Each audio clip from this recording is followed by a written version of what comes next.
Welcome to another Story Hour session, boys and girls.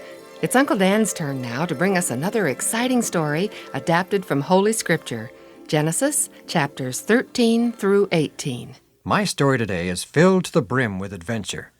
I think we'll call it The Three Strangers.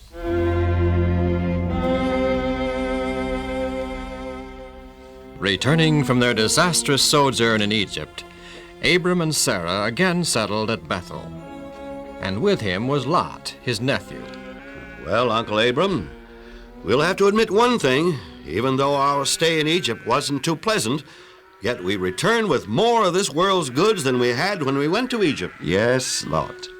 God has blessed us. One of these days, when I get around to it, I'm going to take an inventory of my herds and flocks and tents to see exactly how much I am worth. It's probably more than I imagine. Thanks to you, Uncle Abram, I'm a wealthy man. Mm-hmm. Wealth brings with it certain responsibilities and troubles. It has... Are you referring to the trouble between your servants and herdsmen and mine? Increased possessions always brings increased troubles. Well, Uncle Abram, you'll have to admit that our herds and flocks are so large that there isn't enough pasture. We'll have to do something about it. It isn't possible to continue on like this as we are. Well, just so we don't let strife come between us. However, Lot, you're right. The pasture here isn't large enough for both our herds and flocks. Well, I'm not going to get rid of any of mine. No need for either of us to do that. Is not the whole land before us? We'll separate. You take your choice. If you decide to take the land to the left, I'll go to the right. If you want the land to the right, I'll take the left. You mean I can have my choice? Yes. Of all the land? Of course. But God gave all this land to you.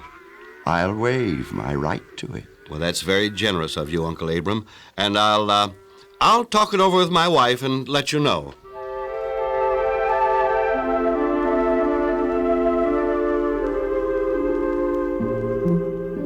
Uncle Abram's giving you your choice? That's what he said. Of all the land? Uh-huh. Have you decided what land you're going to choose? Well, I've been thinking. It seems to me that the Jordan Valley has certain advantages. It's the most fertile land in all Palestine. Reminds me of what the Garden of Eden must have looked like.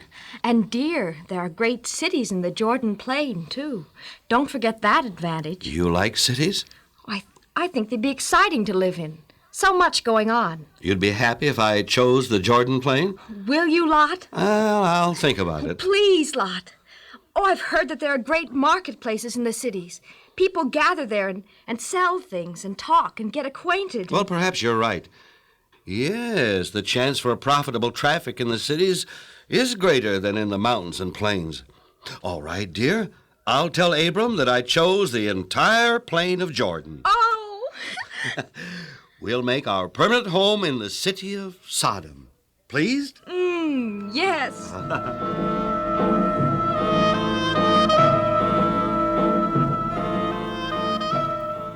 I'm surprised that Lot chose the plain of Jordan. Well, it is a fertile region and very beautiful. But the wickedness of the cities, Abram.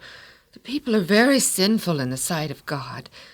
Surely Lot wouldn't choose to bring up a family in such surroundings. Yes, I fear Lot is ignorant of the sinful condition of the cities. Or if he does know, he gave it but little thought. Are we going to stay here in Bethel? No. I think we'll move south to Hebron. Abram moved to Hebron, pitching his tents under the oaks of Mamre. There he erected an altar to the Lord. In the pure air of those upland plains, with their olive groves and vineyards, their fields of waving grain, and the wide pasture grounds of the encircling hills, he dwelt, well content with the simple patriarchal life, and leaving to his nephew Lot the perilous luxury of the Vale of Sodom. The Amorite plain in which Abram now lived was ruled over by three royal brothers, Mamre, Eshcol, and Aner. I say Abram's a great man. We could use him on our side. Great. What's so great about him? Just because he teaches a new religion and he's different? Does that make him great? Well, not only is he a man of great wealth, but he's generous and humble and wise in diplomacy. Now show me any man with all those qualities, and I'll show you a great man. But we need an ally who is brave and skilled in war. Well, Abram is. How do you know? He's never been in a war. But he has trained all his servants in the art of war, and I'm told he's good at it, too. Eshkol, what do you think about our new neighbor? Well, I'm listening. Well, I think we should ask him to join our alliance. It won't do any harm. Well, I'm in favor of talking to him and seeing at first hand what he's like.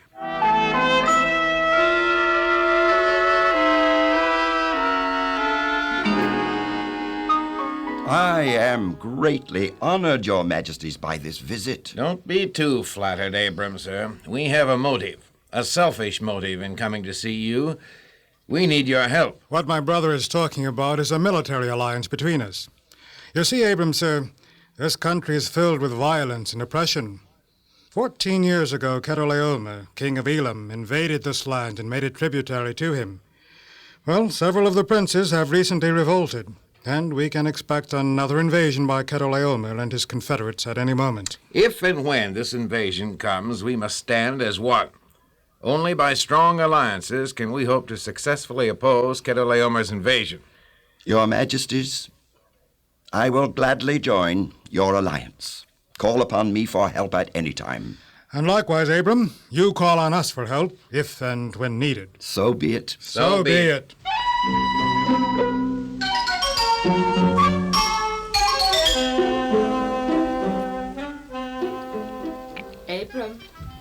Abram, Yes, Sarah. come out here, please. In a moment. You'd better come now. Oh, all right. What is it? Someone's coming up the trail. It looks like he's injured. Yes. I don't recognize him, do you? No. Must be a stranger to these parts. I'd better prepare some hot water and bandages. No, Sarah. We'll see who he is, what he wants, before we do anything. Greetings, stranger. Sir. Stay. Don't run away. Come, stranger, and partake of cool shade and refreshments. I am Abram, and this is my wife, Sarah. Hello. Fear not, stranger. Our friendship and the hospitality of our humble abode is at your command. Perhaps my wife can wash your wounds and bandage them. I'm all right. This isn't my blood, but the blood of a companion. There are two of you. I left him along the trail. He died. Of wounds? Yes, sir. Oh, a hunting accident, perhaps.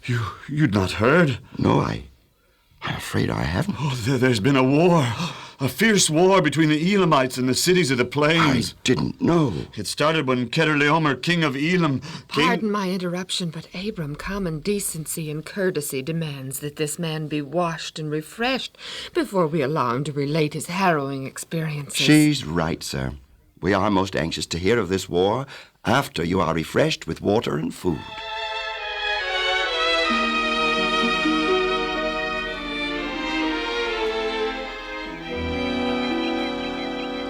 Now then, sir, if you care to relate your experiences, we are eager listeners. It was most terrible, Abram, sir. Chedorlaomer with 4 allies marched into our country to reduce us into submission. 5 Canaanite kings joined forces and met Chedorlaomer in the Vale of Siddim. Our army was quickly cut to pieces. Those who were lucky, like myself, escaped to the mountains. How terrible. Not only did the enemy completely defeat our army, but they also plundered our cities and took rich spoils and many captives. We have a nephew in Sodom. Perhaps you know him. His name is Lot. Lot? Yes, I do know him. You hesitate. Is there something about Lot you don't want us to know? Was he taken captive by the Elamites? Yes, ma'am. Lot and all his household. Oh, no. Then I'll have to rescue him. Rescue him from the Elamite army? Abram, you'll do nothing of the sort. It's too dangerous. He's my own flesh and blood. Yes, and if you remember, he is also very selfish, choosing for himself the best land in Canaan. He isn't worth rescuing, Abram. I won't let you take the chance anyway. I know how you feel, Sarah, but I must seek God's counsel in the matter. and then do what I can to rescue Lot. But, sir, pardon the intrusion, how can you rescue anyone from the fierce army of the Elamites? Our army was powerless against them. Certainly you don't expect to succeed where an army failed. With God on my side, I dare face any odds, any man, any army. Abram, sir, may I accompany you on your rescue mission? If you wish.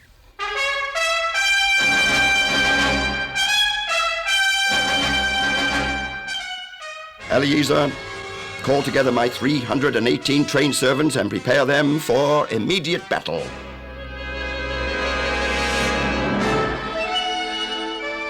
Men, soldiers, we have joined with Prince Abram to do battle against the forces of Elam. My 2 brothers and I have joined an alliance with Prince Abram of Hebron. He is supreme commander of this campaign. Prince Abram. The Elamite forces who so ruthlessly plunder the cities of the plain are encamped at Dan, on the northern border of Canaan. It is reasonable to suppose that King Chedorlaomer does not expect to be pursued. So, if we march swiftly, the element of surprise can work for a great advantage toward our victory. Thank you. You all heard the prince. So be it. Company, attention! Forward! Forward!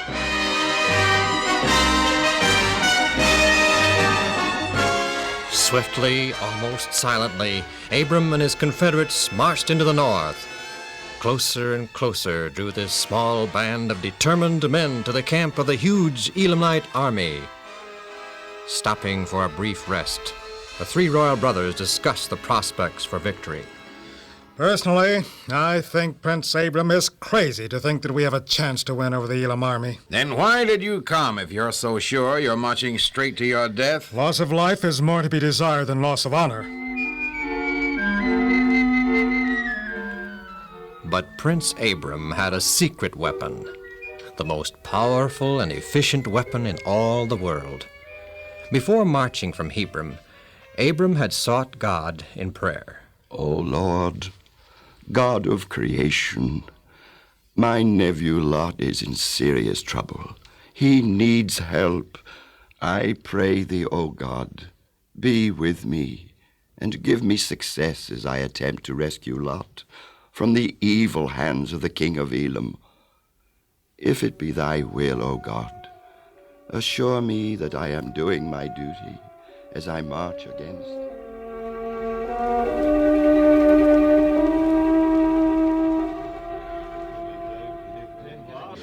Here he comes now, Prince Abram. Oh, it's about time.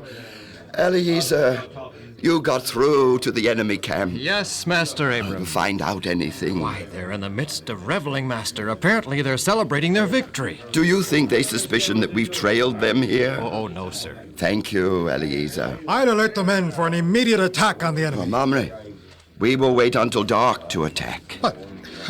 Yes, sir. As soon as it's dark, we'll split up. You take your men, go around to the east of the enemy camp. Ask Eshcol to take his men to the north, Aina to the west, and I'll take my men to the south. At a given signal, we will attack the enemy. From different directions. Yes, that will surprise them. Why, they'll think 1,000,000 men are attacking.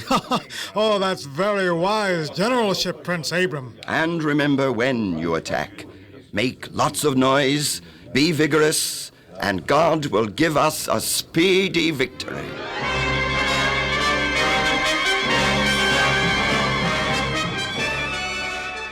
The battle that followed was swift and sure. Victory went to Abram and his allies. The king of Elam was slain, and his panic-stricken forces were utterly routed. Lot and his family, with all the other prisoners and their goods, were recovered, and a great booty fell into the hands of the victors. Upon his return to the plain of Jordan, Abram was met by the king of Sodom, who came out with a large retinue to honor the conquerors. Friends! People of Sodom, quiet, please! Citizens Sons of Sodom and friends, as King of Sodom, it is my duty and pleasure to welcome Prince Abram and his brave and victorious men. Because of their bravery, back with us are our neighbors and friends, those who were taken prisoners by the Elamites. We thank you from the bottom of our hearts, Prince Abram. Thank you, good friends of Sodom. The plain facts, Your Majesty, and friends, are these. The rescue of your friends and neighbors was made possible not by me, but by the God of heaven. I am also indebted to the heroic efforts of my 3 allies, Princes Mamre, Eshkol, and Aner, and the brave soldiers who fought under them. It is the rule of war that the victor shall take the spoils. Prince Abram and his men rescued every prisoner taken from our midst. In doing so, he came in possession of much rich booty. These things belong to Prince Abram. They are all his by right of conquest. Yet, Prince Abram, I beg of you, allow the rescued prisoners to return to their homes. Your Majesty, I undertook the rescue of the prisoners from the Elam forces, not for purpose of gain. I want nothing. I wish only that my confederates receive the portion of the booty to which they are justly entitled. The rest of the loot belongs to you, and the rescued prisoners are free from any obligation to me.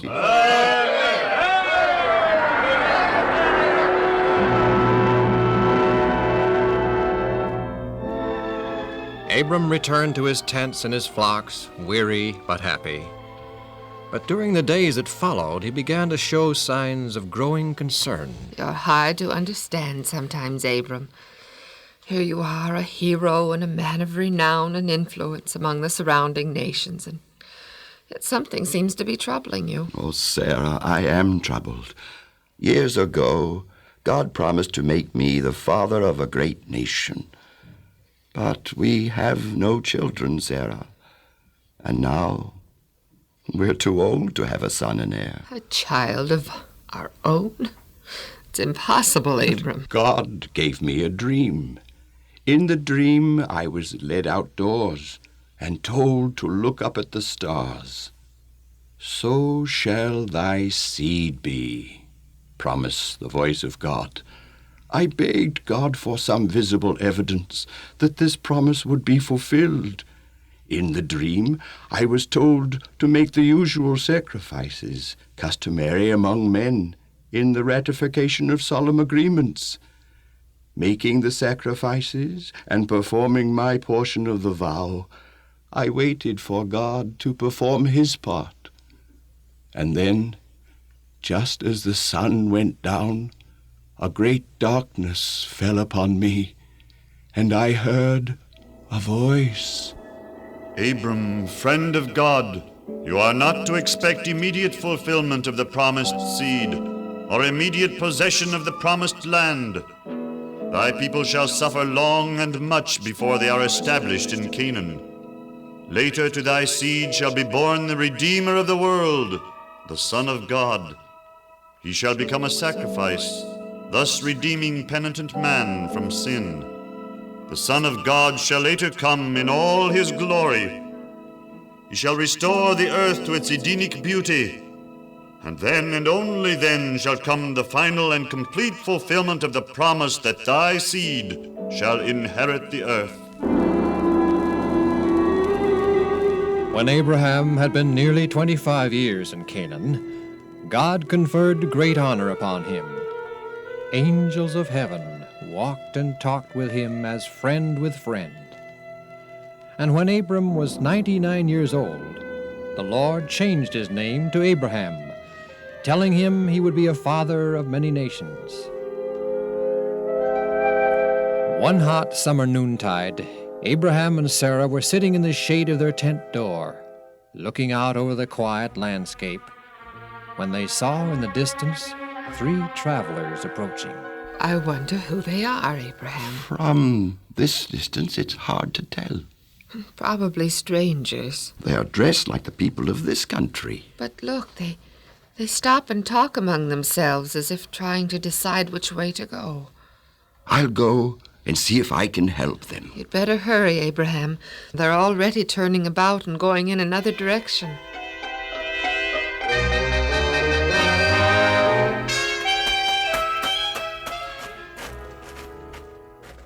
Greetings, gentlemen. Greetings, sir. I pray thee, strangers, come to my humble tent and tarry, and rest a while, and I will prepare refreshments for thy entertainment. As you say, sir. With his own hands, Abraham brought water to the 3 tired wayfarers, that they might wash the dust from their feet. He himself selected their food, and while they were at rest under the cooling shade, an entertainment was made ready, and he stood respectfully beside them while they partook of his hospitality. Where is Sarah, thy wife, Abraham? She is in the tent. The Lord will do unto thee as he has promised, and lo, Sarah shall have a son. Have a child? Me? At my age? Abraham, why does Sarah, thy wife, laugh? She is old, sir, and she doesn't believe that she can bear me a son. Is anything too hard for the Lord to do? Is anything too hard? Are you the Lord my God?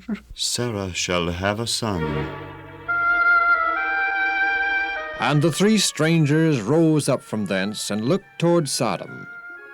And Abraham went with them part of the way.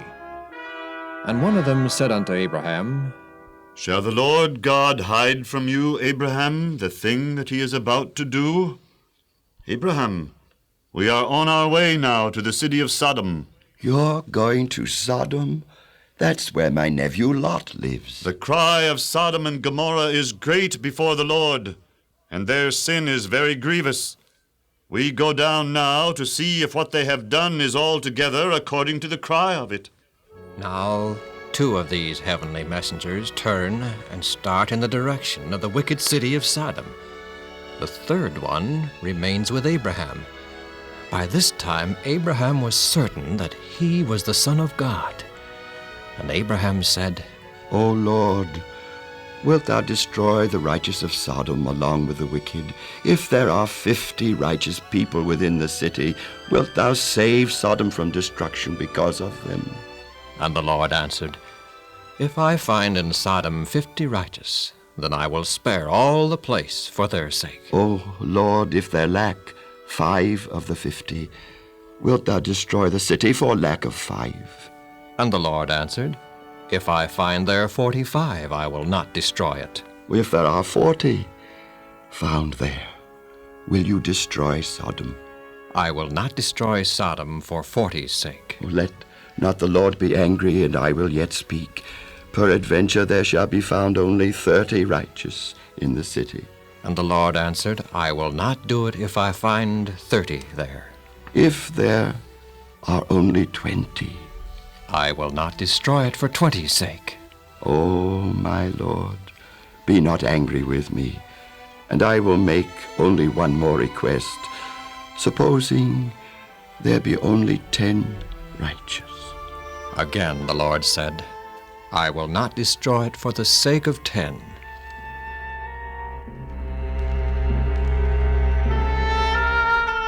As soon as the Lord finished communing with Abraham, he went his way, and Abraham returned unto his tent.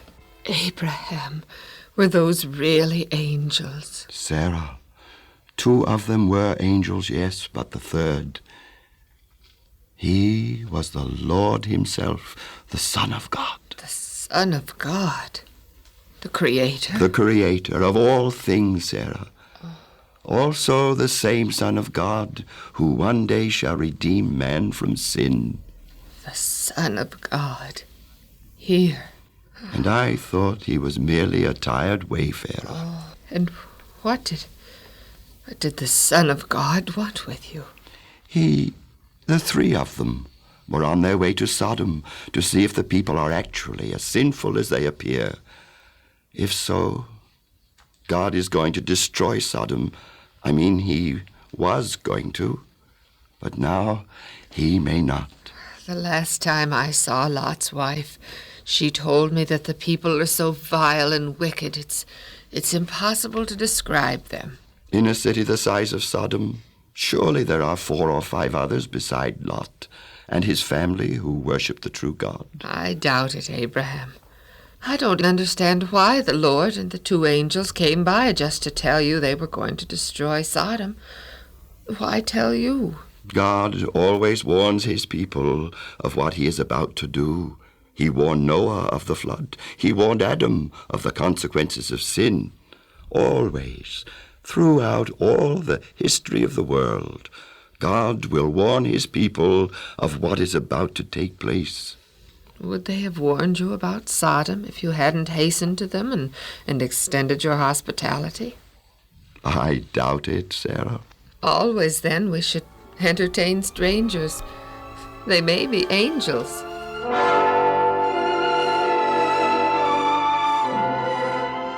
Be not forgetful to entertain strangers, for thereby some have entertained angels unawares.